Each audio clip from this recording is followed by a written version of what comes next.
We're live. Welcome back to another episode of these crazy people that just eat meat and can't stop talking about it. It's me, Tom, Justin, our special guest, Zach Zolt. So Solt. Sorry. But yeah, so we got a special guest today. And what are the other topics there, Justin? Yeah, so thank you for joining us yet again for another live stream. If you hate my sound, blame my computer. My mic was blue screening my computer, so it had to go. I got a Bluetooth receiver, so I'm doing the Beats by Dre. So if nothing else, if you don't like the sound, at least know I'm gangsta, because that's what you do, right? The gangstas have the Beats by Dre. Is that how come Eminem hasn't come out with Bluetooth headphones yet? Like you'd think, Dre has some. I think P Diddy has some. Come on, Eminem, you're dropping the ball here. Just Right. saying. Although his last album was not very good, I will say that. I'm more into like Curtain Call. What's some of his other old stuff? It's Anyway. going to find you and hurt you now. Marshall LP or whatever. Yeah, Marshall LP was good. Yeah. But then after he got sober, he just wasn't as good. I don't know, just throwing that out there. Maybe he needs the carnivore diet. Maybe that's what we'll do. We'll abduct celebrities and make them eat a carnivore diet. See what happens. Yeah, there you go. So yes, you can, of course, all my social links are on the bottom. Welcome to another Meat Mosaic live stream. Make sure you hit that notification bell. Make sure you hit that like button, please, if you're here. And if you're viewing this later, go ahead and throw a long bone or a lamb chop or a ribeye steak or a fried egg or a raw egg on it. Why not? Your computer, you know what? Your computers want to eat carnivore. I'm going to get like sued for all these broken computers, and it's going to be really funny. Yes. Send all your hate mail to Justin. Send all your love letters to me. That's usually how this goes. And if you live in Phoenix like Zach, just throw a steak, outside. And then by the time you're done watching this, your steak will be done. Maybe even overcooked. I shall. Possible. All right. So why don't you tell us a little bit about yourself, Zach? What's going on with you? Howdy, guys. Yeah, I'm from Phoenix, Arizona. I've been carnivore for close to a year. I actually adopted the carnivore diet because I was addicted to drugs and alcohol. So that's kind of how my story. I got to a very low point in my life, almost lost my family, made some really stupid decisions, and carnivore actually pretty much saved my life. So now I have addiction. I have zero addictions to anything. No, 100% meat based. I do eat some eggs and stuff like that, but me and my wife are now both advocates of carnivore. She's a naturopathic doctor. She's actually using it in her practice to treat patients who are severely ill, and we've had some pretty good success with that. So it's something we're a huge advocate for, and we for me it's important because where I've come from and how far it's brought me. I'm super thankful to have found all you guys and to have, discovered all this. So, well, we're glad you're here. We love growing the community and getting to know people. We love letting people tell their story. So we're glad you're here today. I know you and Justin started chatting it up, and here you are. Yeah, so, I found Justin in one of the carnivore groups, and I friended him and asked him to come over to my carnivore group on Facebook. So I was picking and choosing like really smart people from all the different groups, because some of those groups, I don't know if you've been in there, they're a little, you post something and somebody's like telling you a story about their grandma and how their grandma can't eat meat, so it must be bad or something, and you're like, okay, well, that's fine. But so it's like there's some crazies in the group. So I was like picking and choose, like, oh, that guy seems like he knows what he's doing. We could use him. So I do have a carnivore Facebook group. I got kicked out of Dr. Chafee's group because I ate an avocado one day, and I guess that was against the rules. And oh no! Oh, yeah. How dare you? I was experimenting, you know, like, hey, maybe see how this feels. I actually felt terrible afterwards. I haven't had another one, so you know, I learned my lesson, but I got chastised and, and told that I was going down the wrong road and all this. I was like, man, this is really tough. You guys are really harsh. Well, we've been chastised or kicked out of many groups. So yeah, so I started my own group, and I was like, well, I'll just see how this goes. And now, I mean, we're only up to like 600 and something, 650 people, but it's a nice group. Everybody's really cool. I haven't had nobody's been kicked out. We don't beat people. Well, go ahead and tell us the name of the group. It's Carnivore Harder, Happier, Healthier. And that H3 program is actually the basis for the coaching program that we have it's actually a men's health coaching program through my wife's practice. And we help men with like erectile dysfunction, sexual dysfunction, relationship issues, and all kinds of stuff, you know, getting into the gym, just trying to bring back some masculinity to, you know. How dare America. you? Yeah. I can't even say that in some places. I'll get right. out, you know, so, but yeah, we just want to, you know, try to get men back to being men, because we feel like it's kind of a lost, you know, and I think carnivore is a huge part of that. I for a lot of people, I've seen it improve their confidence and their health. And, you know, when you feel better, you act better. So yeah. Oh, that's Shelly's saying that it's not like the vegan community. Yeah, it's definitely not, but there is some dogma in some of these carnivore groups too. I mean, it's for sure. I think that just comes with the territory. Anytime you have a bunch of people, you know, following the same path, you definitely get some of that. But well, you know, some of the groups, some of the very oldest groups that started probably before Facebook, they are strict. They don't want you talking about fasting, eating honey or whatever, you know, avocados. Yeah. And I tend to respect it because they're trying to help people that are getting started. And one of the things we've seen over and over again is people try to get started and they try too many things, right? Yeah. I want to go carnivore and I'm gonna fast 36 hours a day. Yeah. and that throws them off, you know. It's a rough start. So yeah. I get it. I'm going from eating 5 chocolate candy bars, 8 cakes, and 3 milkshakes a day to 1 hamburger patty, and I'm struggling, and I don't know what's going on. Yeah. And if I had a nickel for every time somebody said, "What's where's the carnivore dessert? Like, what is a carnivore dessert?" I'm like, man, I always tell them carnivore dessert is flossing your teeth.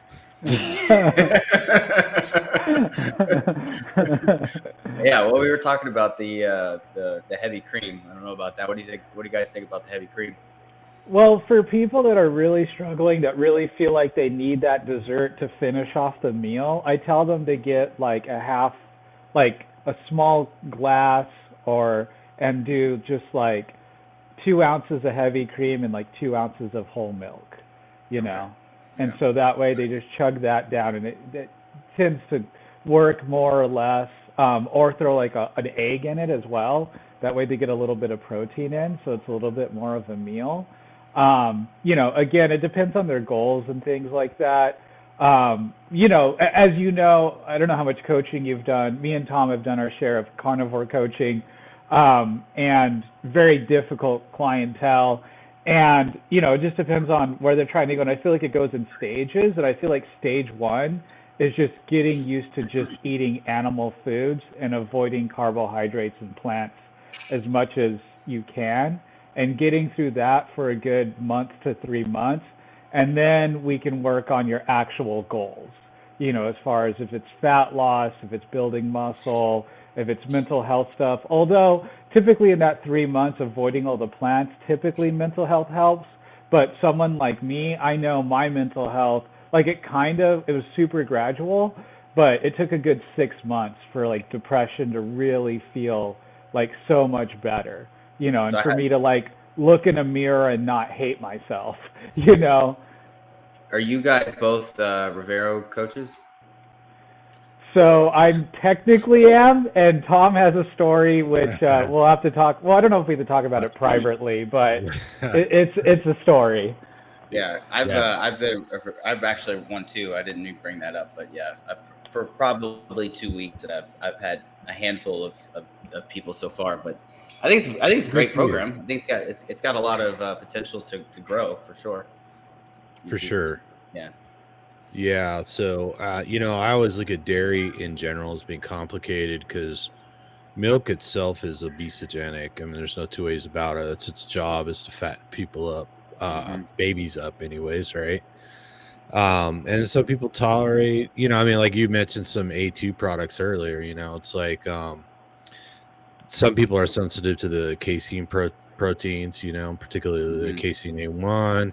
And then some people don't tolerate butter. Some people that the only dairy they tolerate is butter, and heavy whipping cream is an easy fat source. And it's better than other sources when you're not getting enough from whole meat, let's say, right? But in generally, I think it's good if you can to just kind of avoid dairy because it's complicated. Some cheeses, some people tolerate, some don't, and there's a lot going on there. I eat a little bit of cheese, but I treat cheese more like a seasoning rather than a meal, And some people get hooked on cheese real easy, right? We know about quesomorphines and stuff like that. Yeah. And And some people highly can be palatable. allergic to like the annatto, that's in cheese. Some people do better with the raw cheese, things like that. I know I can tell myself if I'm overdoing it on the dairy because I start getting breakouts and like on my arms, which are kind of gnarly and stuff like that. That's when I know I'm overdoing it now because I have those breakouts now. But I'm having ice cream, and since I'm making ice cream, I have milk around, so I'm drinking milk, and then I throw cheese on some hamburger patties and stuff like that. So yeah, I abuse myself a bit, but it's I have I have a bit of a past similar to yours, Zach, and so I used to abuse myself in much worse ways, in my 20s. Hey, Yeah, buddy. and sometimes you get somebody who really needs to put weight on. And so dairy can be a good way to do if they tolerate it. But the more people you coach, a lot of the people that need help don't tolerate dairy. They don't tolerate histamines, they don't tolerate dairy, and on and on and on. So The histamines, that's something that's new to me. I noticed that certain cuts of meat, if I cook it too much, I get a little bit of like headaches and stuff afterwards. Specifically brisket. You think that's related to histamines? Sometimes ground beef too. it's possible. I notice that ground beef, the more meat's cooked, the less the less comfortable the digestion is. So I eat mostly all raw meat now. So if I do cook like ground beef, I cook it just a little bit. So For me, I came to carnivore because of migraines. And migraines, there is a bit of a histamine issue there. And when I started, I could only do ground beef once a day, if that. And otherwise, I'd get like a pretty gnarly headache, sometimes a migraine. And so I was actually doing supplementing kidney with it because kidney has the DAO in it. I forget what that stands for, but it's a molecule that helps break down histamine. Somebody's jumping into the. We've got two special guests now. There we go. His name is Zen. Zen. How cool. Oh, he just wants to play at mommy's desk. Yeah, swiveling the chair around. So tell us what are you eating mostly these days? What do you feel works for you? For me? Yeah, Zach. Yeah, I do the same thing pretty much every day. It's usually I wake up, I eat about 6, 7, 8 eggs, depending on how hungry I am, and then I go to the gym, and then I'll have a ribeye at some point throughout the day, and then occasionally I'll add things like I've actually been adding some pork, like pork ribs. We also do a lot of beef ribs. Anything that's super fatty, I like. I've found that pork actually makes me feel great, so. I do like to eat pork like every other day too, like throw it on top of eating, but at least every day try to eat ribeye or ground beef, some sort of red meat. Yeah. We found that a lot of people do better, higher fat in the beginning, and then tend to need a higher protein ratio later on. the longer they're on it. And we've seen quite a few people that are seem to under eat protein in the long run, and then they run into problems because they're used to eating that high fat, and it works so good in the beginning. Yeah. But we think that's because people were probably fat deficient for quite some time, or they weren't getting animal fat anyway with the right fats. Yeah, You know, yeah, 'cause where they're they're- getting the seed oils and stuff like that too. Those things are really right. destructive. And then it seems like our demand for fat can taper off a little bit. So, and we know that, you know, when they did the long-term studies on ketogenic athletes, I think it was cyclists, like even a year after they were fat adapted and all that, they were still seeing metabolic changes, and they were still seeing changes in epigenetic expression. So it's no surprise that we're still adapting after long periods of time. You guys eat pork? Yeah, I had pork chops earlier today, actually. Now, pork, I need to season it up. I throw on the Primal Kitchen Hawaiian barbecue sauce, which is mad bomb.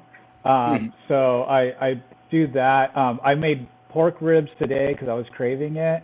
And that, when I eat them, I dip them in that same sauce, which is that really sauce good. sounds great. Yeah, it's Primal Kitchen, so it's only got like, even though it's a little sweet, there's no artificial. I don't think there's even stevia or anything in it. I think it's just like a bit of pineapple juice in it, but then it's got like seasonings and stuff like that. It's got 7 carbs per serving, which is like 2 tablespoons or something like that. I seem to tolerate it really well. Now, is this something I would have done in the beginning? No, it would have like wrecked me. But I'm 3+ years in now, and I believe my gut has healed, my body has healed, my metabolics have healed.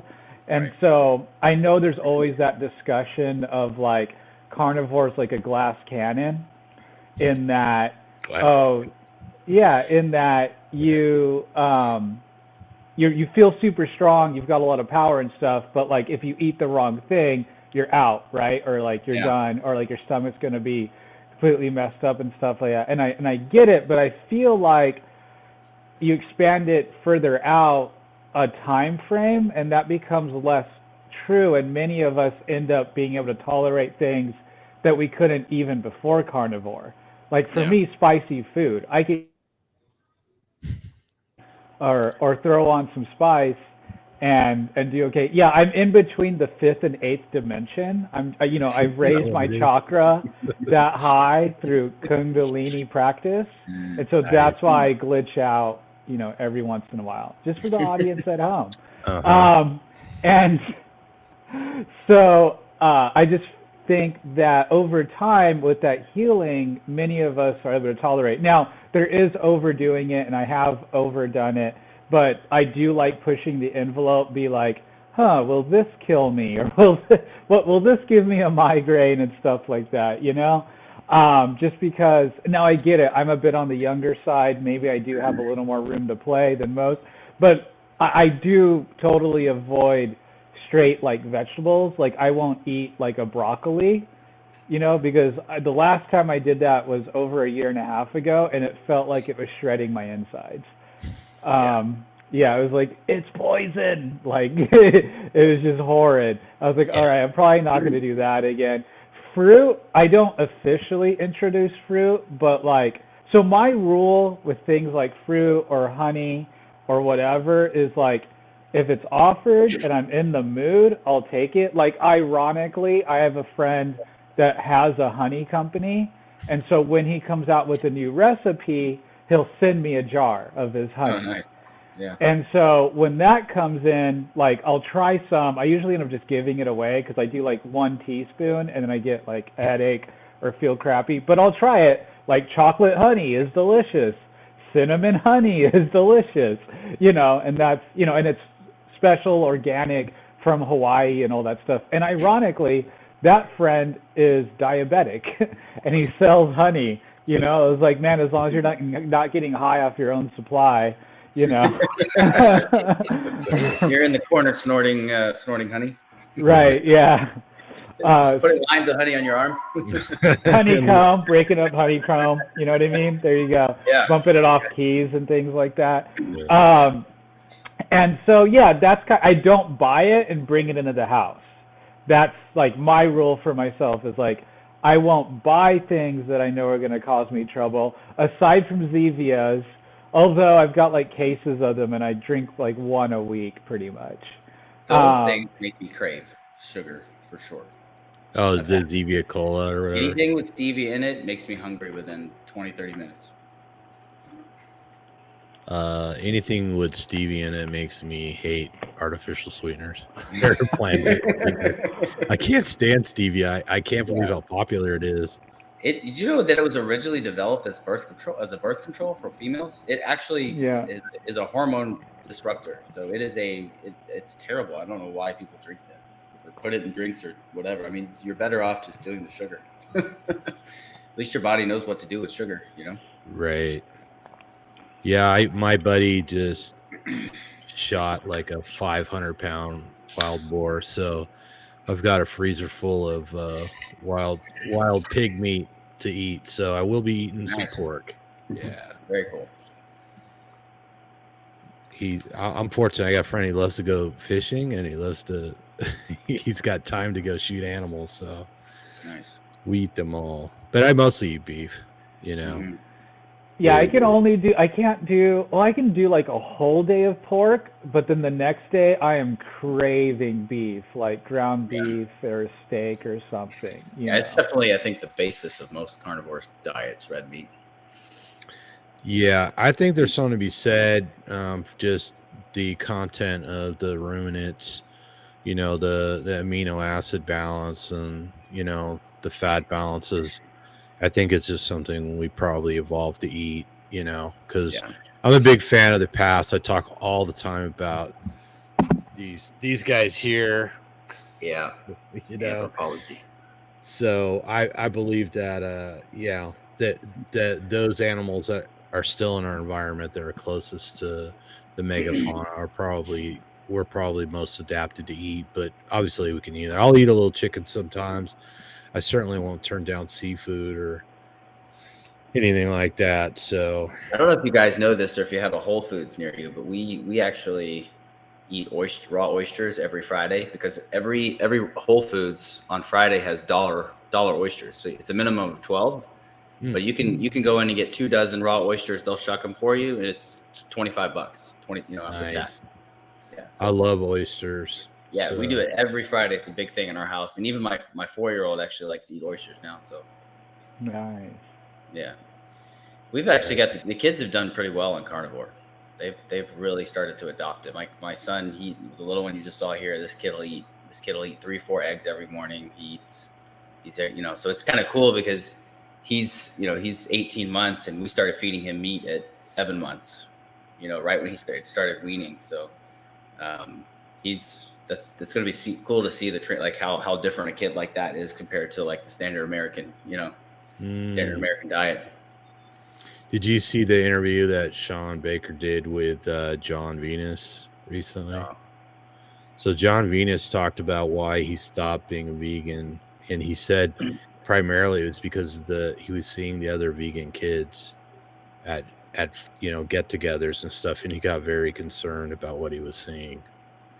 So nobody ever bats an eye when somebody puts their kid on a vegan diet, and it's like it's how do you not just the B12 alone is enough to just make your brain not develop properly, just missing that one nutrient. I don't know. I mean, you ever tried to eat seeds or the flax seeds, something with flax seeds, because they're always like, oh yeah, you can get your omega-3s from flaxseed, and it's like, I don't think flax seeds are meant to be eaten by humans. I tried it when I was keto. I'm pretty sure there's like, I don't know if it's cyanide or some sort of heavy metal in there too. There's a ton of the seeds are the most protected part of the plant for sure. They have the most amount of toxins of any of the foods that you're going to eat. So I stay away from seeds 100%. Like there's no wiggle room for me on those.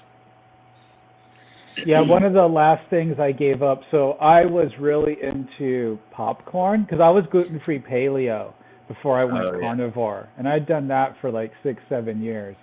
And my night snack, my Netflix snack, was popcorn. The like Boom Chicka Pop, the organic popcorn, right? I thought I was doing good.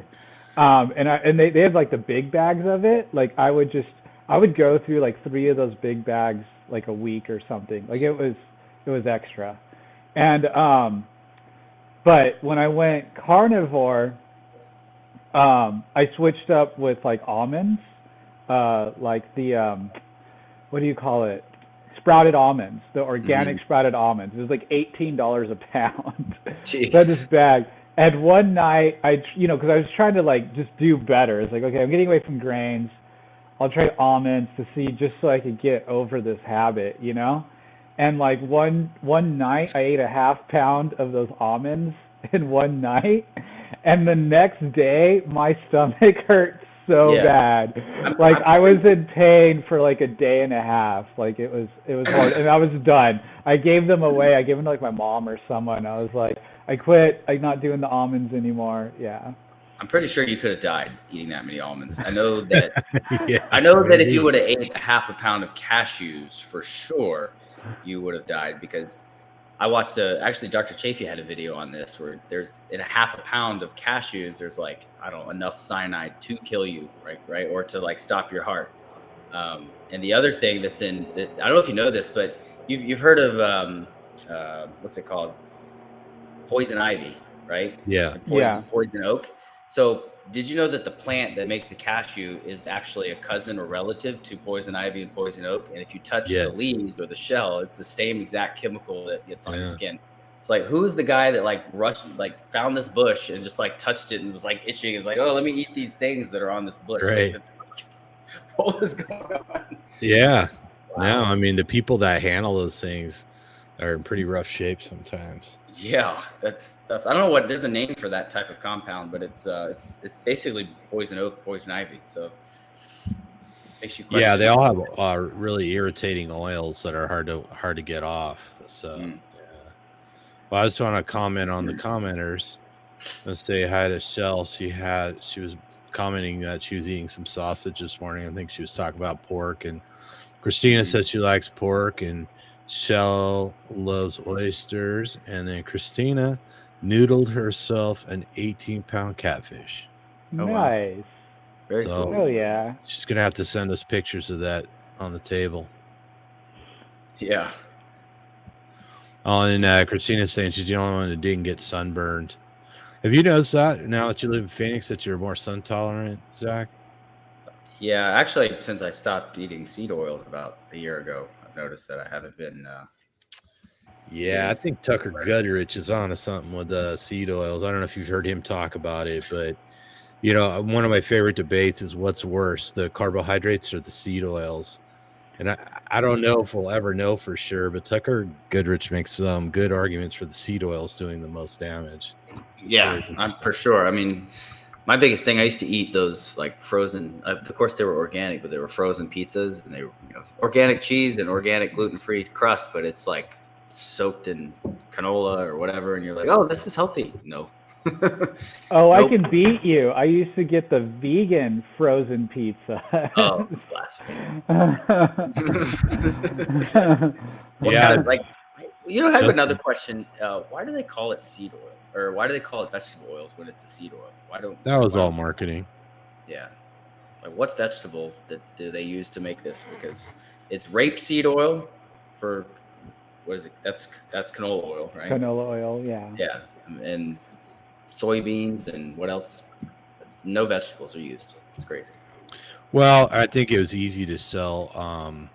Corn oil was a big one, and it was easy to sell corn oil as a vegetable oil, right? Right. Because people kind of think of it as a vegetable. So. Yeah, I didn't know it was a grain until I got into this space. Like, I didn't know that corn was a grain, even though, like, Maz, corn, yeah. Is it the differentiation just being that corn is a seed and that's why it's a grain? Is that that's really what grains are, basically the seed or the part of the plant that's used to reproduce? Yeah. Yeah. Yeah, and I don't know if you've already, I mean, I talk about it all the time, how, like, all these foods, I tell people, go to the produce section, look up whatever fruit or vegetable that you buy there, and then see how long we've actually been eating it and how different it is from the plant that nature actually created. And it's true of everything in the produce section, including corn. Corn was a little tiny, thing that was, hybridized until it was sweet and edible and it didn't give you a stomach ache. I guess the Anunnaki didn't do us any favors by teaching us how to grow that stuff. Yeah, let's blame the Anunnaki. Yeah, They were trying. That was the original elite. They were trying to kill us then. They're trying to kill us now. Yeah, I think when I'm space overlord, I'm gonna blow up Nibiru. Yeah, it's on the way back. I heard. Yeah, it's getting close. My time should be coming. It's a great year, man. Yeah, but did you hear about that new what is it, cricket plant or whatever that they just started? In Canada, yeah, that's they can. I would like to see first them in Canada eat that and start eating it, and then like a year later, let us know how it's going. And even if it's going great, I'm still not going to eat it, but it would just be nice to watch somebody else eat crickets. Well, the thing is, so I've seen other cricket powders, and they oftentimes have sugar in them because, it's just a processed food, right? Like, even powdered cricket, it's either going to taste like nothing or taste weird or taste gross, right? Like, that is the best case scenario. And so it's like, okay, like, but you're still adding sugar and other grains and other stuff to make it palatable. So are you actually solving anything here? Like, at the end, once the finished product, right? Because no one's going to eat straight cricket. It's always going to be mixed with some kind of sweetener of some kind, some kind of other plant or an artificial sweetener. And so the whole thing is just really silly. But hey, people can try. Always give people able to try it if they want it or whatever. They feel like they're saving the environment. But there's got to be some amino acids missing. I mean, the big draw is the protein, but it's like that doesn't really matter. It's the ability to absorb the protein and use it the right ways for the body, right?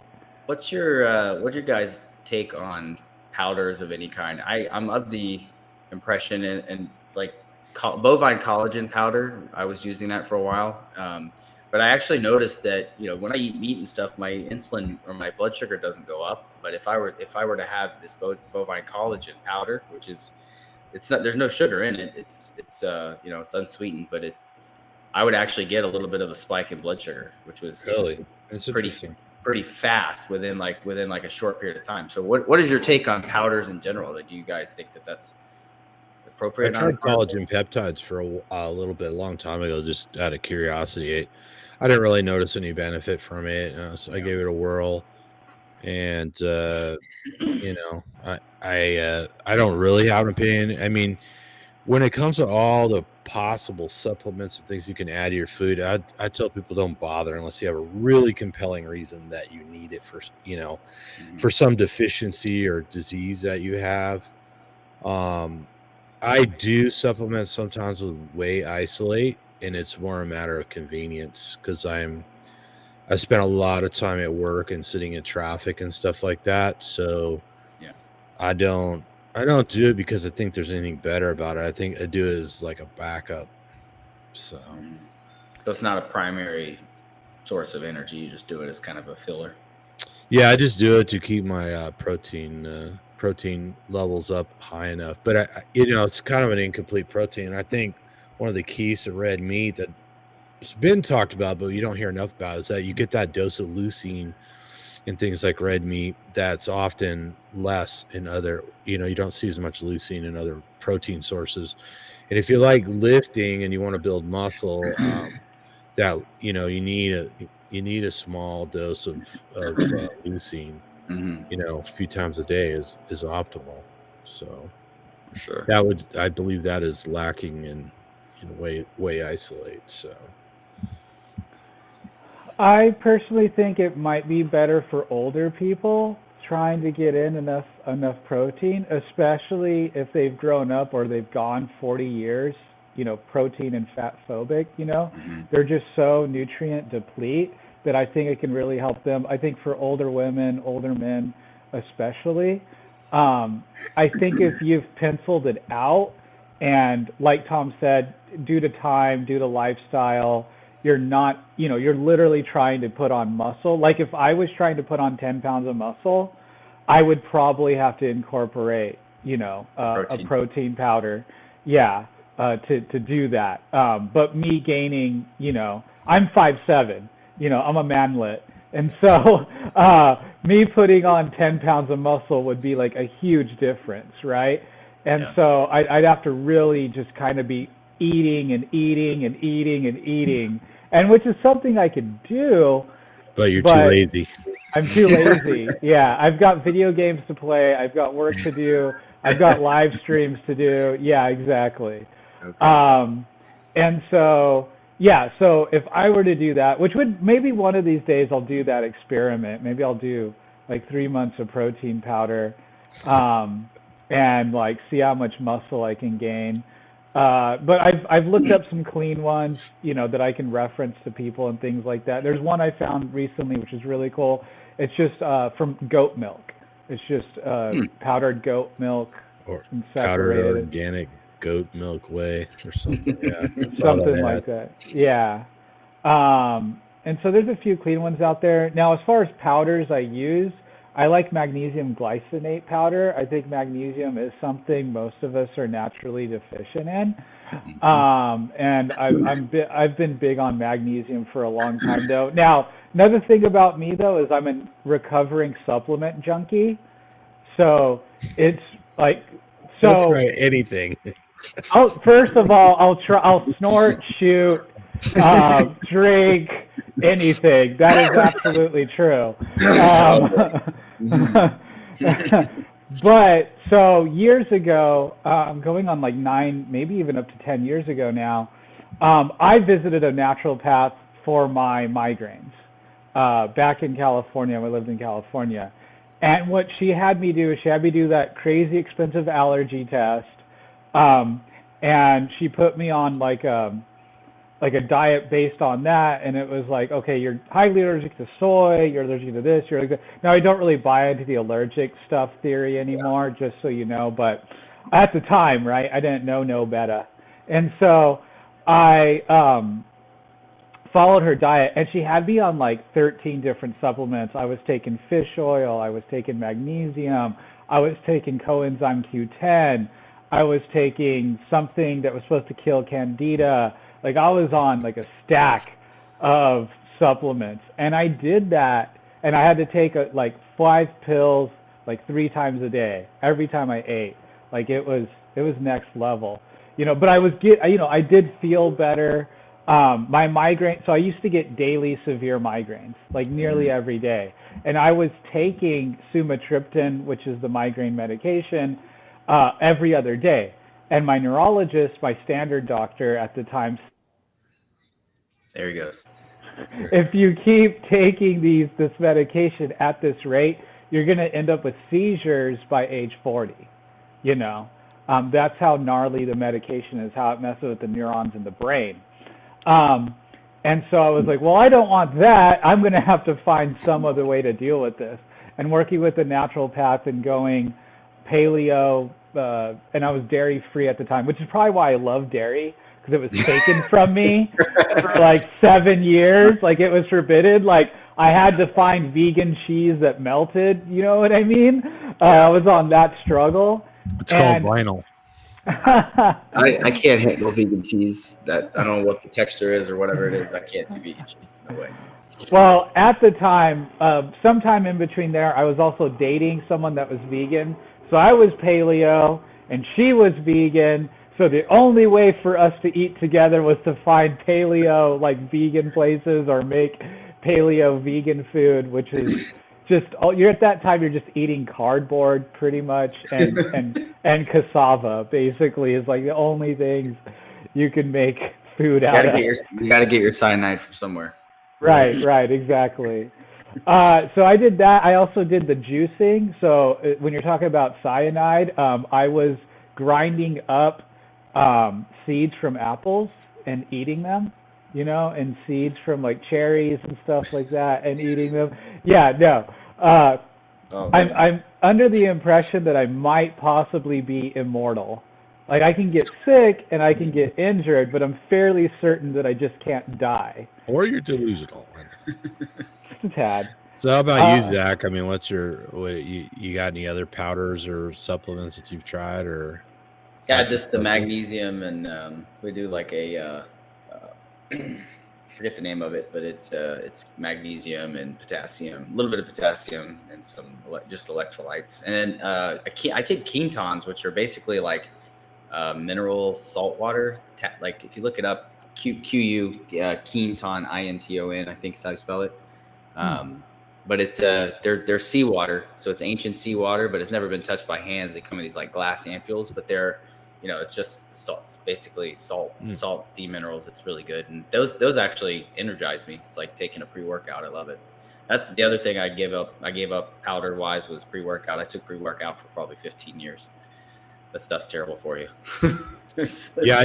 I do drink some salt water before workouts sometimes, but I don't know if that's really a supplement. I guess it is. In all fairness, salt water is a supplement. So the mineral supplement that I take too, that has the potassium, it also has Redmond salt in it. So I mean, they add that to a lot of the supplements. Redmond's real salt. Redmond salt. I gotta ask Shelly a question real quick. Shelly, why do you know what ladybugs taste like? That's been bothering me. She posted that ladybugs taste like earwax, and I'm wondering how many ladybugs did you sample? Is there a ladybug factory somewhere? I don't know, but when it comes to the whole supplement world, I like to make the joke about apple cider vinegar. They have the world's greatest marketing department because any health-related group you get into, there's some cure with apple cider vinegar, So, and essential I don't know. That too. Who might be better is, hey, don't be bagging on my essential oils, otherwise you might have problems. But the other group that might have beat the apple cider vinegar people is the drink your own urine or put your own urine on yourself people. Yeah, those might be the next people. I think I got confused. That's what happens when you get stung by a jellyfish. That's the cure. Yeah, or what are those fish called? The ones with the spines, the sculpin. Yeah, you get stung by a sculpin. That's supposedly the cure too. Now I did buy MCT powder yesterday because it was 40% off, and I have no filter or no resistance to deals. So that's an experiment coming up. I'm either going to be running the computer or running to the bathroom. It's going to be one or the other. Shouldn't hurt you. It's completely meat based, right, Justin? Yeah, coconut meat. Coconut meat. Coconut's saturated fat, right? 90%. Can't wait to mix that into a nice stiff cup of coffee, Justin. And call me so I can listen to you jump around like a jackhammer all day. You guys do coffee? I used to. I rarely anymore. I would drink coffee my whole life, and it didn't seem to create a problem, but gradually I just stopped drinking it. But Justin and I were friends before he moved away. He came over, and I made. We're not friends anymore. I'm so heartbroken. And he loves a twister, I'd say. But he wanted a cold pressed coffee with MCT oil, and this kid was bouncing all around the house, and he literally would just stick his face in my refrigerator and eat everything. So yeah, I pretty much, if you give me MCT oil and coffee, have you ever watched the movie Gremlins? Mm-hmm. Yeah, I basically become a gremlin. That's exactly what happens to me. Yeah. At least for like an hour to 2 hours, and then I kind of crash. But yep, as you notice, I have a hard time sitting still. Yeah, I'm already hyperactive. So you give me, like I said, the MCT oil and the coffee, and I'm basically a gremlin. I will just eat, talk your ear off. I could talk the balls off a rhinoceros, basically. Shelly doesn't approve. Shelly says MCT oil is a digestive nightmare. Don't do it. Oh, yeah, man. You have just a little bit too much of that. And it's time for a forced evacuation. Clean out. So I used to do tablespoons of it. it straight before work. And there were times where I thought I was going to have to pull over or I was going to have to call out. And then one or the other, man. Well, that's why I'm trying the powder. The powder's supposed to be a lot easier on the digestion.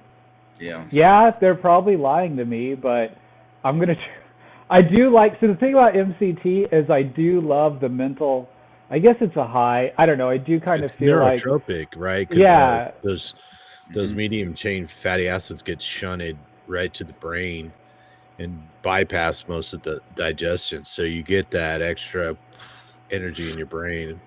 And I do like that feeling. And mixing MCT with SAM-E is just like, and then a bit of coffee is really kind of next level of just like. So how about you, Zach? You ever drink coffee or anything like that? Tea or coffee? I gave it up maybe 2 months ago. And I had a little bit while I was in Utah, and I can tell you for me, I don't like the anxiety that comes with it now. I don't think I don't, being off of it for a couple months, I don't think I realized just how much it affected my mood and that 2 o'clock crash that you get that everybody talks about. Like, I didn't realize that I wasn't feeling that anymore, that my energy levels were just stable. And, just a few cups of coffee, a few mornings, and it was like, oh, wow. Okay.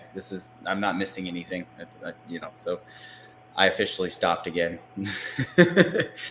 So I actually had a cup of coffee this morning because I went out to breakfast with a friend, but so I have it once in a while. I don't notice any different. I went through periods of time where I quit it because I thought, oh, maybe it's holding me back or whatever. And I really honestly couldn't tell any difference. And I know other people like that. When we're coaching people, that's not the first thing you tend to have people give up, because it doesn't seem to cause major problems for most people. So when you're trying to get people adapted to the diet and just get them in the habit of eating the meat, then it's kind of like, well, think about giving up the coffee down the road. Is usually the approach I take with them. So I think that it's the other aspect of it is that it's still an addictive substance. So it's kind of, it's the last thing that most people can give up that's tying them to some sort of dopamine response when they eat or consume something. So giving that up kind of gives you total freedom of, like, if I go to, into the kitchen to grab something to eat, I'm not doing it out of boredom or out of like looking for some sort of tap of dopamine, Yeah, and when you start coaching and I had a realization. Actually, I was talking, I mentioned Zach Bitter, the ultra marathon guy. He's when we were talking earlier, he coaches a lot of people, and I was talking to him one time about coaching. In fact, I think it was in a video, but he was saying that he tries to meet people where they're at, and I realized early on that in general you got two types of people. You got people that want to go cold turkey, jump in head first, balls to the wall. I'm throwing everything out of my house. And then you got the other people like, whoa, wait a minute. Could I just start by eating meat all day for one day and see how that goes? And I get that. Because if you ease into it and you don't have a lot of problems like with carb addiction or something like that, you can't, when you drastically change your diet, all of a sudden you can have digestive issues. And some people can bypass that if they're the type of personality who can just ease into it, and so progressively eat meat every day and kind of figure out how much fat they need, because you feed somebody too much fat, they're going to get diarrhea. There's no two ways about it. And if you give somebody a bunch of steak and they're not used to digesting it, you give them constipation. So if you ease people into it, a lot of times they bypass that if they're the right type of person. You're absolutely right on that. My wife, when she first she thought I was crazy when I started carnivore, but then she started seeing all the positive things happen. And initially she was like, okay, I'll just do the MF diet, the MFer diet. I was like, what does that mean? And she's like, meat first diet, So she just started, when she would go to eat something, she would eat meat first. And then if she was hungry for something else, she would eat something else. And that actually transitioned or made it easier for her to fully transition into just eating animal based. So the MF diet. Yeah, so I use I don't know, we haven't discussed this, but I have a group on Facebook called Autistic Carnivores. So I work with a lot of particularly adults who are autistic, but also the parents of autistic children. And autistic kids frequently have a lot of digestive issues, and they tend to be very selective eaters. They tend to have a very narrow diet. And so one of the techniques that works is because a lot of these kids you can negotiate, and they do understand, even when they can't verbalize stuff. But a lot of times, if they can, that they can get them to understand that if you try eating some of this meat first, you'll feel better. And then once they have the meat, it quiets down the cravings, right? You get enough fat and protein in you, and it tends to soothe the cravings. And then they tend to be less interested in the more carby foods, or the more, chicken fingers. And chicken fingers and French fries are like a staple. Macaroni and cheese are like staples with a lot of kids. And it's tough, especially the autistic kids, to get them to eat a lot or something else. But trying to get them to eat what they need first often sort of interrupts the desire for the other foods. So it's not a bad way to go. Yeah, it actually works for our kids. They're basically fully carnivore. Other than my oldest daughter, she's 4.5. She still eats fruit, but now the only thing that we have in the house is meat or a few options of fruit.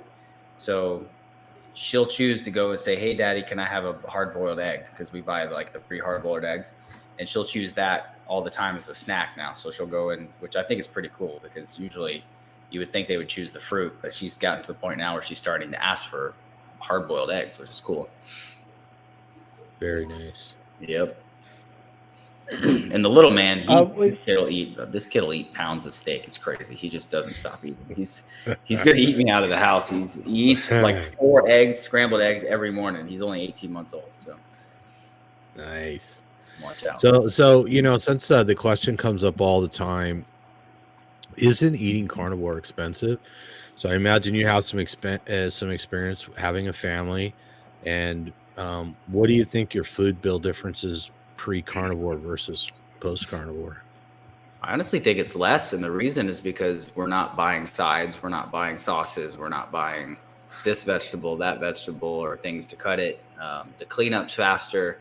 The other thing that my wife talks about a lot is she's very busy with her job, and she gets a lot of time back not having to think about what we're going to eat, because basically I could just make a choice like, what do you want? Do you want beef ribs or ribeye, or do you want ground beef? Right? The choices are pretty short, and if I choose one, it's not going to really upset her because there's only 3 options. So you get a lot of your time back, which is cool, because you don't. And the cleanup's easy. When I feed the kids lunch, usually what I'll do is I'll do a piece of salmon or a piece of red meat or maybe some pork, and I'll put it all on a big tray, and we all sit down at the table. And I actually have some YouTube videos and some Instagram videos of us doing that, just like all of us eating off of a little plate, like a little plank wood.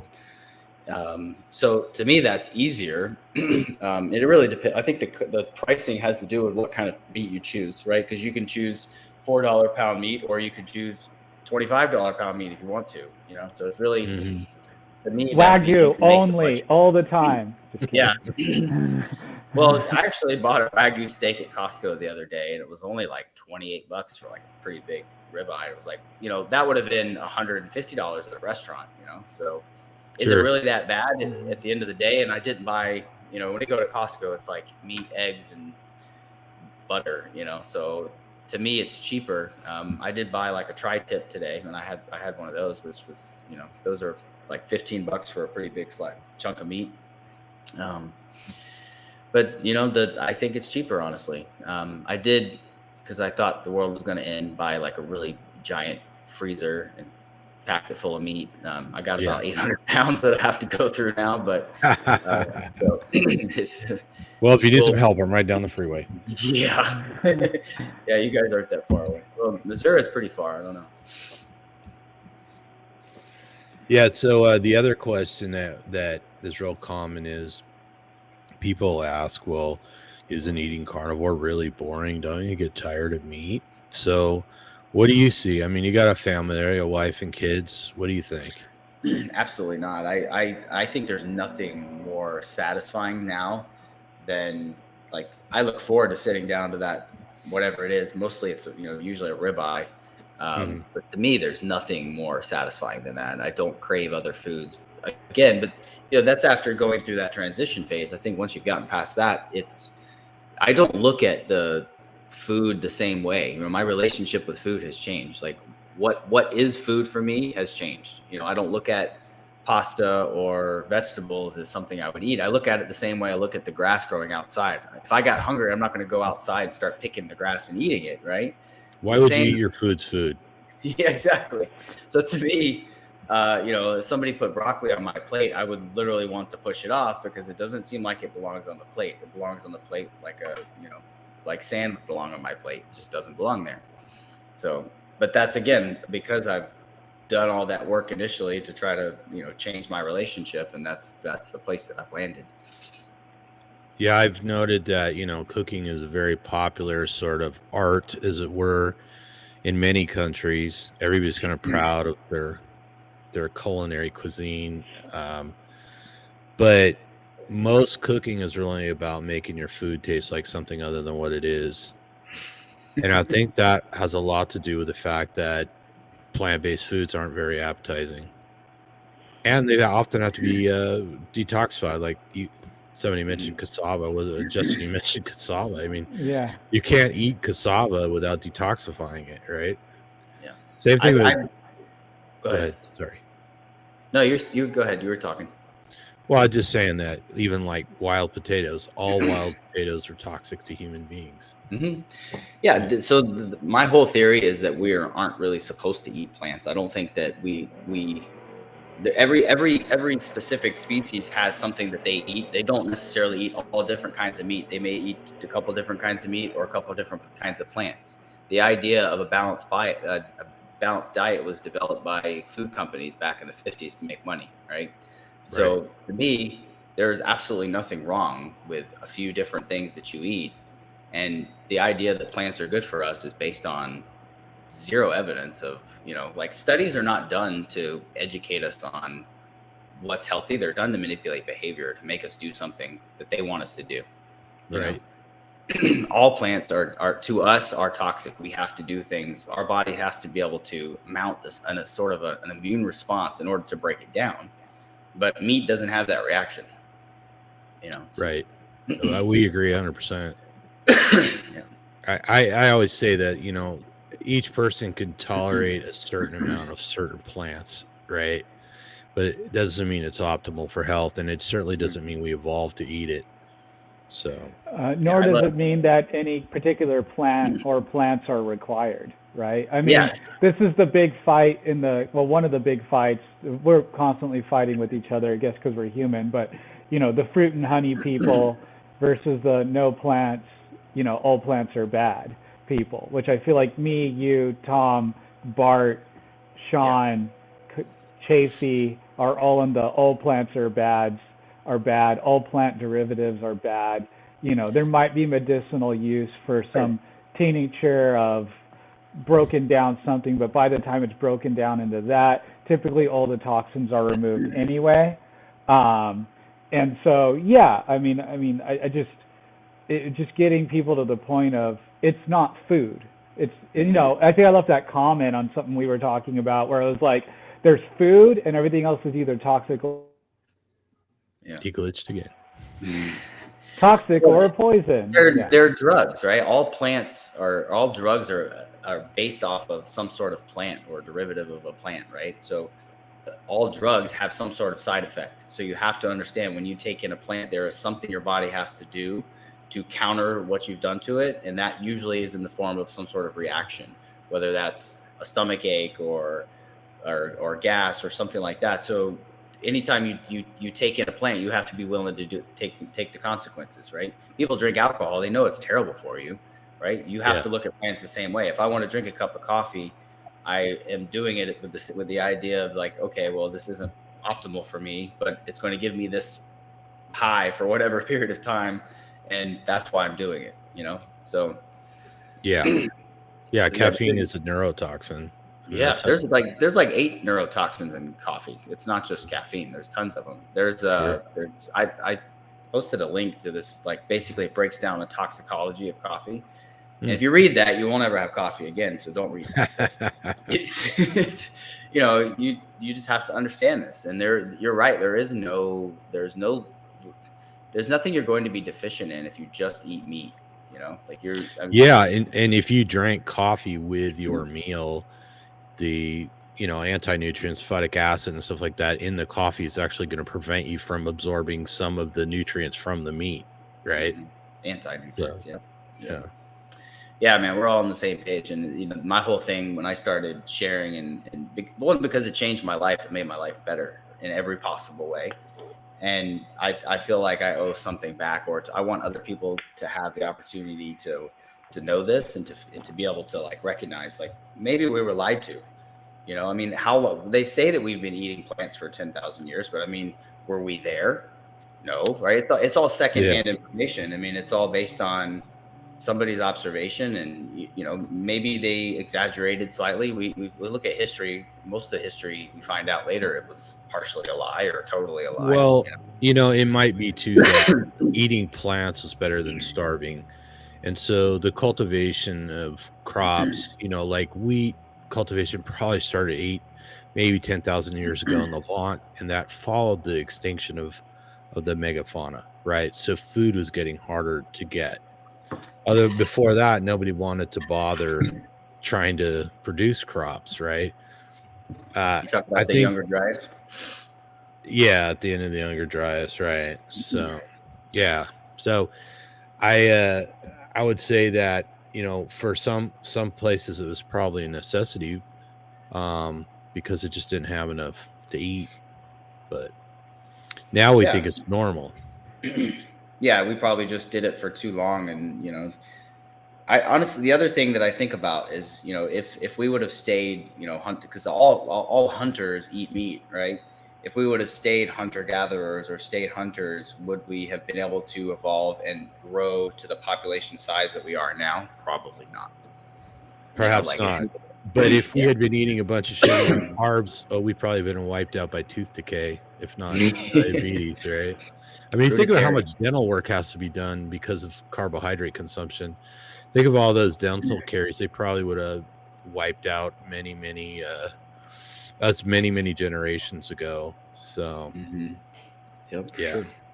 yeah, I think people just don't realize that meat was the original human diet, and I'm sorry. Go ahead. No, we are. I think we are obligate carnivores. We have to eat meat in order to survive. I mean, if you look at these vegetarians or vegans, within 10 years, they have all these different problems, and that's not really living. That's kind of that is surviving. So I mean, we have to eat meat in order to live, which to me means we are carnivores. Yeah, I agreed. Yeah, I think too. With the description of hunter gatherers, there's been this overemphasis on gathering. Right. So like people think that we were just out in the forest digging up roots and eating nuts and whatever, munching on shrubbery. And, some of the most extreme samples of people actually eating vegetation each time was maybe 20% of their diet. Right. So, and then some of the other mysteries that were solved is they would find, the calculus on the teeth of even Neanderthals, they would find, I think they're called osteolites, but they're tiny crystals left over from eating plants. And they're trying to figure out why they were eating these plants. And they kind of find out that that was left over from the stomach content of the animals they were eating. So they would often eat the whole animal, including the stomach, with the content still in it. And that's where, because the plants that they were finding traces of had absolutely no nutritional value to hominids at all. And so they're like, well, was this some sort of ceremonial thing? Was it some kind of medicine? And then they realized, oh, this is the primary food of the game they were eating, right? Mm-hmm. And that's where it came from. So in some of their early inventories, they included, they would say they would divide up the diets between flora and fauna. And they went back and looked at it, and they realized that these people are doing the studies are including small animals as flora, as plants, and they were only distinguishing fauna as larger animals, like a deer or something. But they were ignoring the rabbits and the squirrels and whatever else they ate that were smaller. So I think that led to the impression that we did all this gathering of, eating acorns or something, which of course you can't eat without detoxifying. So anyways, I think that helped skew our view and made it easy to believe that we've always been eating grains and fruit. We just walk out and pick fruits, because, California and Florida have always been full of oranges, right? There was wild grapes and berries and bananas and apples everywhere, right? Until you go back and look and you realize, whoa, this food was nothing like what we have now. Absolutely nothing. Didn't have the nutrition. It wasn't as edible, and it was oftentimes toxic, right? For sure. Yeah, we don't. I mean, most of our history is kind of up in the air too. I mean, who knows what the weather was like? Now they're discovering that at one part Antarctica was tropical. So I mean, who knows what Florida was like, however many years ago or whatnot. So all that stuff's kind of it's a best guess. Yeah, and people probably did have seasonal access to fruit, but maybe a few weeks a year, something like that. And it was 4 times less sugar than the fruit we have now, and a lot more fiber than fibrous, and probably not as available or easily to it's like I could throw this spear at this deer or climb up a tree to get this banana. I'm probably just gonna try to go after the animal. Or maybe you find some nice berries, but you have to compete with a bear. Yeah. You got to kill the bear anyways. You might as well eat them, right? You got to run through the poison ivy too. Right. Yeah. Well, and if you really think about it, if you got a berry patch and there's a bear there, you might as well let the bear eat the berries, and then you can eat a berry flavored bear. I'm just saying. Right. And on our shoulders, look at how we are the only species on the planet that can throw an object like this. That's for a spear. No other creature can do that. So we get to. I mean, there's people that can throw a baseball 108 miles an hour or whatever it is, 107, right? So that to me is like, hello, why we're not going out, sneaking up on kale and throwing a rock at it. I mean, like we evolved to be intelligent and be able to do things so that we can eat meat, right? We're not sneaking up on kale. I mean, if you got Nolan Ryan on your team, you don't even have to make a spear.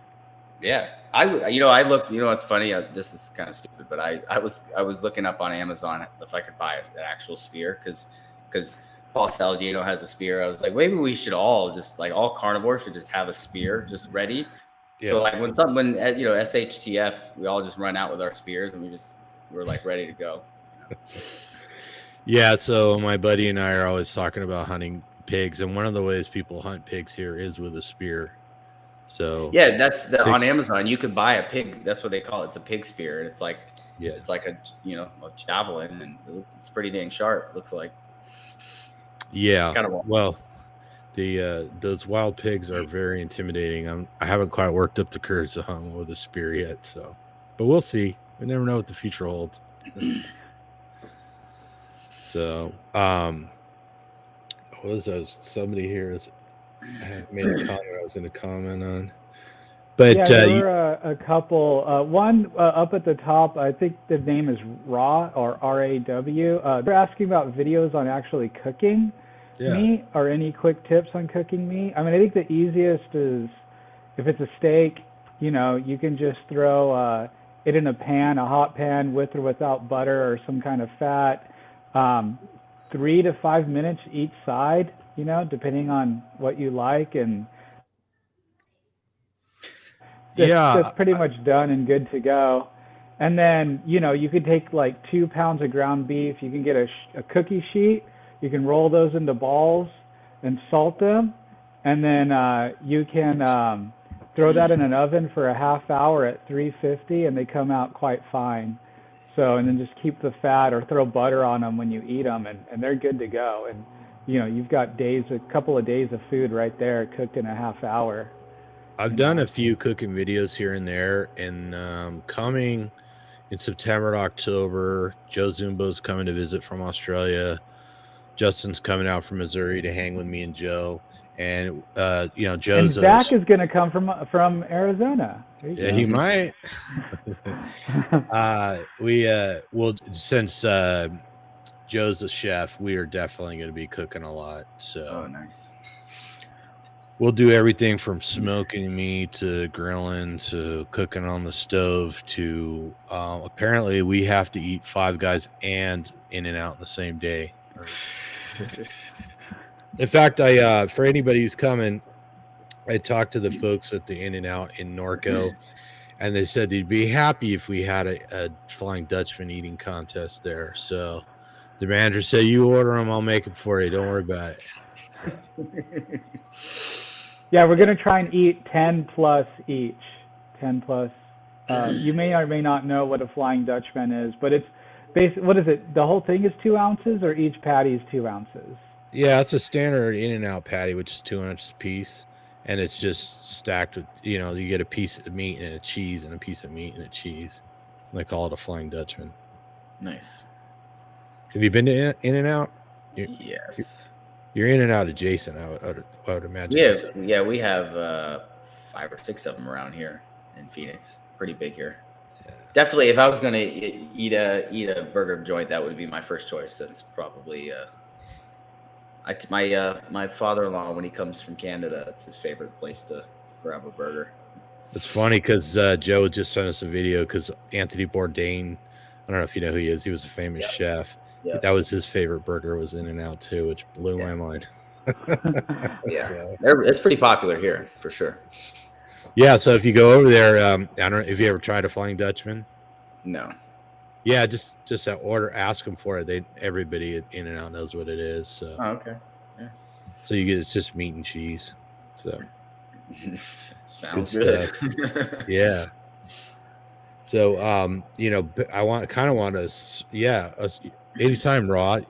Feel free to contact us if you got a question, Rod. Just put it in the comment in any one of the videos. Eventually, we'll find it, and hopefully, we can send you some links on some cooking videos there. So, I was going to circle back because we were talking about how we evolved and what we were eating and everything. And you talked about the shoulder, and of course, our hips are different, our eyes are different, and so on and so forth. So I don't know if you're familiar with this, but we bring this up from time to time. There's competing theories, just like the theory of seed oils versus carbohydrates and what's worse. The other one I love is are we aquatic apes, or do we evolve in the African savannas? So I love that debate because there's some compelling evidence on both sides. I don't know if we'll ever know, or if we're some way both is true, which is kind of what I suspect. I don't know how it would work, but I was wondering if you had any opinion on that. Yeah, I mean, I personally, you're gonna think I'm crazy, but I personally think that we were created based on chromosome 2. That we were created from another species. I mean, if you, I don't know if you've looked into this before, but I mean, chromosome 2 looks like somebody chopped it off and added another piece to it from another section. I mean, it's like so completely different when you look at it compared to all the other ones. Not to mention we have more than, it doesn't seem to me that we evolved from apes, because apes kind of went a completely different way and their evolution is completely different than ours. There's nothing really similar. Our heads are different. And it also happened abruptly. It wasn't like, there wasn't really a transition. And, I don't know if it was from, and if you look at things like, Pumapunku and, like some of the different stuff that's created, however long ago, the ancient architect type stuff, I just don't believe that we came out of nowhere, or that I believe that we did, basically pop out of nowhere, created in a right. So one thing is we actually have one less chromosome than the most closely related primates, and it's as though 2 of the chromosomes fuse together, right? Right. Yeah. Which is sort of unusual. And then I'll give it to you. It is very suspicious that Cro-Magnon, which is actually genetically identical to fully modern human beings, does sort of seem to emerge from nowhere. And I've talked about this before. I mean, we're all kind of raised with the theory of out of Africa, right? But now we know that some of the primates that we supposedly evolved from actually existed elsewhere, like regions like Bulgaria, longer than they did in Africa, or much sooner than they did in Africa. And the oldest human remains are no longer ones from Africa. So there's like, I think it's in the Levant. The oldest human remains actually come from the Levant. So this whole history, and then you look at a haplotype map and the human migrations and hybridization, and it is just a circus of activity, right? So you have different offshoots of humans crossbreeding with other hominids, and then you have the absence of Neanderthal in sub-Saharan Africans, but you have the inclusion of Neanderthals and Denisovans outside of sub-Saharan Africa, and then remixing again, and it's like, we don't know what was going on. It was an ancient orgy. Just say right. It. There's an ancient orgy. Yeah, the thing is though, is like if you look at some of the architecture of some of the things that were, these megalithic structures, sure, they're not explainable, and for sure they're not less than 5,000 years old, which is like the timeline they give for human civilization. So these things could be 500,000 years old. I mean, who knows how many species that were around before us? We could just be a leftover species that survived some sort of cataclysmic event, and we were just the least, partially stupid compared to those people that were making these big, huge megalithic things. Sure, we survived because we were living under a cave or rock somewhere, So yeah, oftentimes the best stonework is the stuff at the bottom, the oldest stuff. Yeah, right. The people that had perfected that had superior skills to the people that came along after them, and we see that not only in ancient Egypt, the dynastic and pre-dynastic period, but we also see that, like you said, in South and Central America, that some of the very oldest stonework is vastly superior to the newer stuff. Yeah. How did they make 100 these 100-ton bolt stones and move them and stack them on top of each other? We can't do that today. Yeah, well, one of the examples, because I'm kind of in the building industry, and they talk about the number of stones in the Great Pyramid, and they say it was built in 21 years. So if you pencil that out, that's you have to cut and dress and place a stone every 3 minutes, 24 hours a day for 21 years. So I'm suspicious about the dating, because it's not that it couldn't be built, it's that I don't know how they could possibly keep up that pace. How could you couldn't do it with machinery? You'd have, how do you get enough people in a space to do that much work, right? Yeah, and they were eating nothing but wheat too. So I mean, they certainly right. It's not enough protein to build the pyramids. Yeah, unless they were built by somebody earlier. Maybe there's still mammoths around, I know even here in Southern California, we have ancient camel tracks. The camels have been long extinct, but there were camels here back in the day. So you think, well, I don't know, maybe there was some other animals like that around that were in big enough supply that people could have eaten them. Yeah, but still, like things like Baalbek in Lebanon, that's kind of another one that just blows your mind. Have you seen the pregnant lady stone or whatever? It's 2,000 tons or something like that. Yeah, 2,000 tons, right? Yeah, it's massive. And there's cut stones like that all over the world. It's not like it's just there. Or maybe we were just much smarter when we were eating all meat, and then we started eating plants, and we slowly evolved. We got smaller. Our brains got smaller. Maybe. Well, that's one of the arguments for Cro-Magnon. They had a larger brain volume, So they were taller than current humans. It's like we actually shrank the more plants we ate. Yeah, all species have shrank. I mean, if you look at lizard, dinosaurs turned into small. There was much larger. All the animals have gotten smaller as things have evolved. Right. Yeah, absolutely. No more megafauna. So yeah, I'm with you. I think there were a lot of natural disasters in the past that abruptly shrank the human population. And one of the ways we know this is they started mapping the gravitational distortions on the surface of the Earth, and they found all kinds of craters from asteroids. One of them being the one in the Greenland ice sheet, which has been covered with snow and ice for a long time, but that is probably the one that led to the end of the Younger Dryas, or at least the end of the ice age before the Younger Dryas. And it also probably was the one that released the massive amounts of water from an ice dam above Canada that went on to form a lot of the land features down in the United States, as well as ejecting stuff into the atmosphere and boulders, gigantic boulders coming crashing down and creating the Carolina Bays, which are still major geologic features. So an impactor like that would change life all around the planet very suddenly. So causing the extinction of the megafauna, reducing human populations. So it probably erased all kinds of cultures, right? And of course, a lot of them are probably underwater now because people lived along the coasts during the ice age, and a lot of the water was trapped, and the ocean's risen 300-400 feet since then. So there's probably all kinds of cultures we didn't know about that are now underwater. So we have alien drone services. What's he saying down there? they said the ancient camel found at the La Brea tar pits were a foot taller than modern dromedary camels, measuring around 7 feet from the shoulder, and had longer necks. And when Joe comes from Australia, we would be going to La Brea tar pits. Then he says the youngest Toba eruption has been linked to genetic bottleneck in human evolution about 70,000 years ago. Well, there you go. Volcanic eruptions too, right? They can really, they can really mess things up.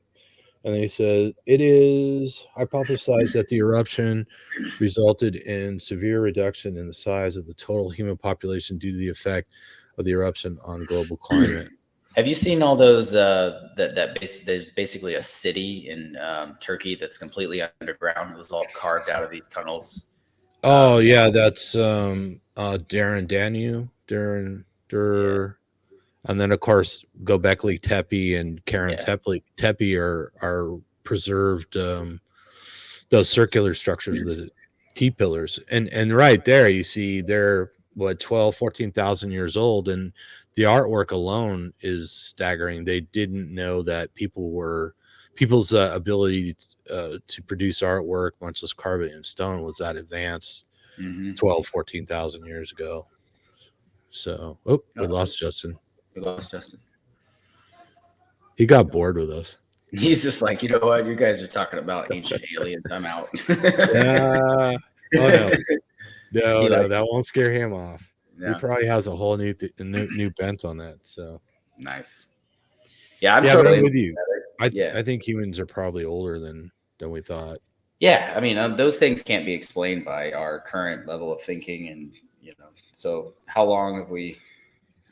What do we not know is the other thing, So, but I also think that that's kind of what gives us this. We don't really know what our history is, so we think that we're supposed to be eating plants because we were forced to start eating plants 10,000 years ago. Right. Yeah, and just because some people were cultivating plants that long ago doesn't mean most people were even eating them. Right, that's true. Yeah. He had some equipment die on him. So he's running to the fridge to get some heavy cream. Probably. He's probably secretly eating some tater tots in that time. He's sneaking some asparagus when we're not looking. He was never carnivore. Send somebody over to pull his card. Check his poop. There you go. The poop never lies. Never lies. So, do you have anything else you want to discuss today? I mean, we covered some pretty good stuff, but I mean, the other, I think that you're on the right track. I mean, your goal is just like teach other people and to educate, and us digging and looking under every single rock and stone is kind of what we should be doing. Yeah, I always, from the beginning, I've kind of taken the approach that it's really about quality of life. At the end of the day, we don't know, or are we going to live longer because we finally on the right diet? We can suspect we will, but we won't know till we get there. Yeah. So But you've heard of the biosphere experiment, right?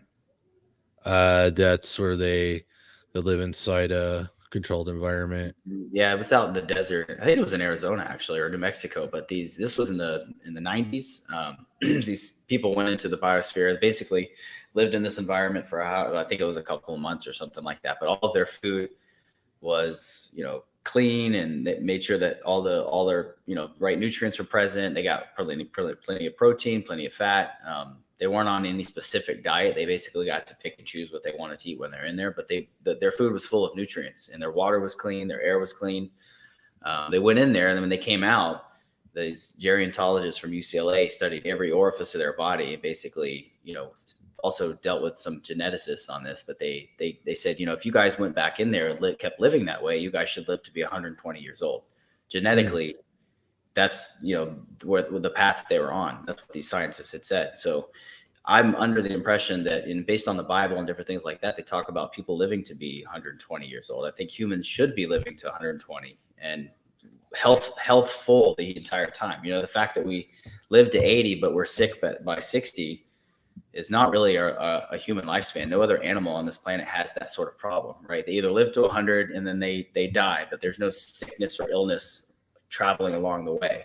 So we should be living to either, if it's 80, then it's 80, but I believe that it's 120. And I think that, this is the piece of the puzzle that we've been missing. We've been eating the wrong diet, obviously, because we have all these diseases that are idiopathic, right? We don't know what causes them. Well, I think we do know what causes them, Yeah, so I agree with you. And I've seen some pretty reasonable estimates that say our genetic potential is somewhere between 120 and 150 years. So I know typically when you get to a certain age, typically the lungs will fail if your heart hasn't failed or something like that. But yeah, and who knows, because maybe being on the right diet causes or allows tissues to be reproduced and genes to be copied and DNA to be repaired more efficiently, Yeah. and of course you get rid of the diabetes, the metabolic disorder, and all that stuff. Then and your immune system, I think once you're on the right diet, your immune system is going to be better, and the immune system can handle infections, cancers, and stuff like that frequently take people out. I mean, most people go to the hospital and die of pneumonia, no matter why they got there, right? So yeah, I always say I don't go to hospitals. That's where people go to die. right. Right. Unless I'll go to the ER if I break a leg or something. But if I'm sick, do not take me to the hospital. I don't want to die. Well, Shell says she's going to live to 150. Yeah. Right. This should be our goal. I mean, there's no reason why we can't. And, is it because of this And the other thing you were talking about with the immune system, Sean Baker was talking about a study where, people that have cholesterol under 200, which 200 is supposedly high, have under 200 have a higher instances of sickness, of like colds and dying early and all these different things. Mm-hmm. And is that because we're supposed to have high cholesterol and that's a part of our immune system? I think so, because that's the transport of every nutrient in the body, right? We use cholesterol to transport all of our, stuff that we need. So it makes up a lot of our tissues. It's the basis of all our hormones and so on and so forth, right? Yeah. No, agreed. I think we just got so many things wrong that we lost track of it. And I think humans have a hard time saying, "Oh, I was wrong." We got this wrong, guys. We got to start over. We got to do something different. We haven't done that. Let me ask you one other common carnivore question. How have the social aspects been for your family? Shifting over. Well, for us, I mean, for me, it's either, people think that I'm nuts and they don't want to have anything to do with me, or they'll see me do it. And, my thing is, when I teach people about carnivore, like I don't want to make you believe something different than what you believe. But when they see me and how much I believe in it, they're like, wait a minute, right? This guy's not selling me on something. He legitimately believes and feels this way about it. Why? Mm-hmm. And then they start to listen to the argument, and eventually I think people start to come around. So what I do is I lead by example. This is what I'm doing. These are my results. These are either physically, you can see them, or, and it's been great in every aspect. There's nothing about carnivore that has not improved my life. So to me, the social aspect of it, it's either, get out of my way or join me, because I'm not going to stop, and I want to show other people that they can do the same thing. Right. Right. Yeah. So Yeah, agreed. And I encourage people to start channels and stuff to keep talking about it, because I know there's going to be people that are better at it than I am. So no, I mean, we're all in the same. We're a tribe. I mean, we have to be, yeah, because the other side is a tribe too. I mean, they're and the other thing is that we're not telling other people what to eat. We're just saying, hey, this is what happened to me when I started eating this way, right? right. Whereas a vegan, it's like, oh, you're a bad person if you don't eat this way. So there's a manipulation and a little bit of a gaslight aspect of it, whereas Yeah. like, so we have to be on a team, because, and that's the other thing I love is my community. And like the Facebook group, if somebody wants to argue their point, I don't always have the energy to explain every single time, because I got life, I got all these different things. But Sure. somebody else in there who's on my team or on my side or believes what I believe will say, hey, Right. this is why this person believes this way.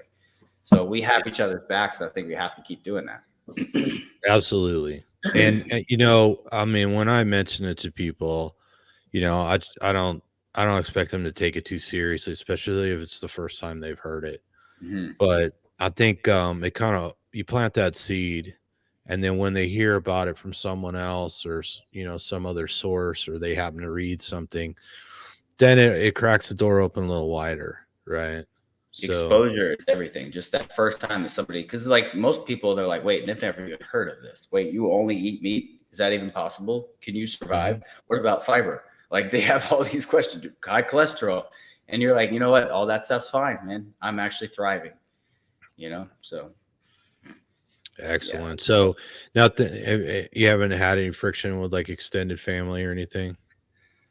no, most of our families actually picked it up. They've adopted it, and again, it's because for me, most people are convinced that I'm convinced, and I think that that's what made the biggest difference. Is when I teach people, like I do some videos here and there, and like in the groups and stuff, we try to share information. When I teach people, I'm not telling people what to do. I'm just showing them, hey, this is a different way that you can do it. And if it works, you have nothing to lose. Like if you did carnivore for 3 months and at the end of it, you hated it, you're feeling terrible, your life sucks and you want to go back to the other diet. What if you haven't missed out on anything? You can always go back, but what if everything's gotten better? What if you have all these results? What if you feel great, you look great, and relationships are improving, your your self-esteem's better, and you're starting to feel better about yourself.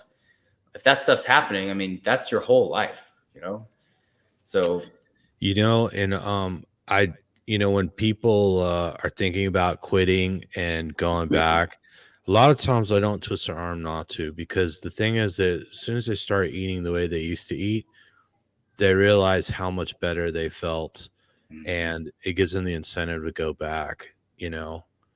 So maybe that's part of the learning process, because it's hard. I started when I was 40. I forget now, late 40, like 46 or something like that. And everything about it is different than what what you've been programmed to think, right? The variety, eat the rainbow, balanced diet, all these empty phrases that are ingrained in us, right? We've been fed it over and over hundreds of times, right? And so you've got to weed all those thoughts out one by one, so that it sort of affirms what you're doing. The simple sort of way of eating is actually superior to all that poor advice we got. Yeah, for sure. That's that's why we got to do it. I mean, we have to. To me, it feels like a personal responsibility to be able to find something like this, and to know that it works, and to know that this is the way human beings are supposed to be doing something. I have that connection, or that like, I'm a part of this human species. Like, we have to fix and turn things around. Otherwise, we aren't going to be here very long. I mean, the disease rates are astronomical. They're not even, it's basically a death game. I mean, you're just trying to ride out and see how long you could live. And if it, that might be 60 years, that might be 80 years, but that doesn't make any sense, Right. Yeah. No, and then the problem is people when they get into the more advanced years, they think their decline is normal. It's natural. They've outlived a few people, and so the aches and pains and the digestive issues and the frailty is all normal, and it's not, right? Definitely. Yeah, I tell people all the time, what other species do you know of that spends the last, 20% of their life dying of disease or sick or taking pills, right? It's obvious it's our food. We have to at least, I feel like there's going to be a separation in our species of like people that want to like adapt and grow and change and learn and go back to kind of the way that human beings have always done things. And then there's going to be the other people that are continue to just go down the road. So we're going to have this kind of, split off of society at some point. And, one half is going to suffer the consequences and the other half is going to lose a lot of the things that they think that they needed, but they're also going to find a lot of other things. They're going to, go back to being tribal and, like working together and doing all these things that we have done for thousands of years. Right. Mm-hmm. Yeah. And I think, like I said, little by little, we'll overcome those things like that concept of hunter gatherer. Like we were out gathering a bunch of stuff when we were mostly just eating the biggest, fattest animals we could find. Yeah. I mean, think about how much easier hunting would be in groups too. I mean, like it's hard like to go hunting by yourself, but if it's like, if me and you went off into the woods with 2 spears, and there wasn't like, we would find we're both coming back, right? Just kidding. Right. Yeah. We're both coming back. But we're going to find something to eat, and it's probably we're not going to talk each other into eating leaves off the tree. We're going to find some meat, Right. And one of the things that keeps getting older is the relationship between humans and canines. And, it's no surprise that humans and canines combined are 5 times more effective at hunting than either species is on their own. And that's probably very much how our relationship developed, right? We had the same interest. We wanted to eat as much meat as possible. Yeah. Yeah. The dogs can have the liver too if they want. Yeah, exactly. Liver. I eat a little liver here and there, but I don't think it's a staple, and I don't think most people need to eat it all the time. So I can barely get it down. I've done it a few times. So, hey, hot tip: raw liver tastes way better than cooked liver. Smells better too. Oh, really? Yeah. Is that the trick? Yeah, and one of the processed foods I do eat is I love the Braunschweiger. So particularly the one they sell at Aldi's is fantastic. So it has a little bit of starch in it and it has some seasonings in it, but I never have any adverse effect from it. And do you have any pets? Do you have any dogs? No. My dog absolutely loves dried liver. So that's what she gets, a dried piece of meat or dried piece of liver for a treat. And my dog's probably 16, 17 years old and still runs around like a puppy. So I think it's working for her too. So nice. Yeah, she just eats meat with me. So we basically eat the same thing, only she likes chicken more than I do. So she gets a little more chicken. Yeah, man. But yeah, we as far as I feel, or in my heart, we all got to work together. If you in the future need help with anything or putting anything together or need support, I'll be there to help. We're all on the same team. Oh, likewise. I believe very much in like co-promoting other carnivores, helping people out. People have helped me. I've helped people. Bart was one of the guys that helped me in the beginning. So everybody knows Bart K. There's a lot of people that follow us or also follow Bart. Let's see. There's a laundry list. So BNS, our man from India, Bella, Steak and Butter Gal, JC, Lady Carnivory. She's one of our pals. I there's a long list. We did a lot of videos together, and I'm always open to do more videos with them and other people to help grow the community, support each other, get the information out.